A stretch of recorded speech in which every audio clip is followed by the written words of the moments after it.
we are at our display for the RubiCrawler. If you notice, when we were in our 2007 JK earlier that had the RubiCrawler, this is actually what the unit looks like. This display is a TJ unit instead of a JK, but the theory is the same in between the two. The 42 RLE transmission has a factory hollow tail housing with an oil supply line for an oil seal, and houses an output shaft extension to go to the factory transfer case. This allows us the room and the space to do the RubiCrawler with no drive shaft modifications, no transmission mount mods. Very simple application. You remove the tail housing, you remove the spud shaft, bolt this unit in, and this overall length will be identical to the factory tail housing you're taking off. This is a stock new process 231 with our slip yoke eliminator kit installed. This is a stock TJ console with shifters very similar to what we had in the JK.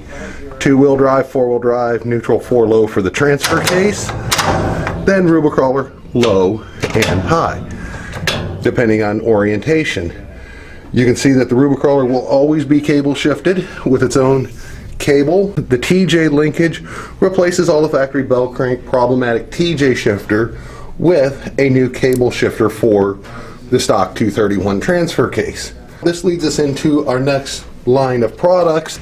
This is also the same components you will find in our TJ cable shifter upgrade for the factory transfer case. You will find the same cable, some different bracketry, but the same handle and setup. When we move over to the JK, here is a factory JK tail housing, stock JK shifter that you would find in your JK, but anyone that's ever had the plastic push pins come off their stock cable, broken the factory very inexpensive cable, we do a new nice cable upgrade that can be utilized with the factory shifter, or in the case of our JK, it actually works with our twin stick RubiCrawler shifters. Makes for a more solid shift feel and no more problems in the field from the factory JK cable shifter.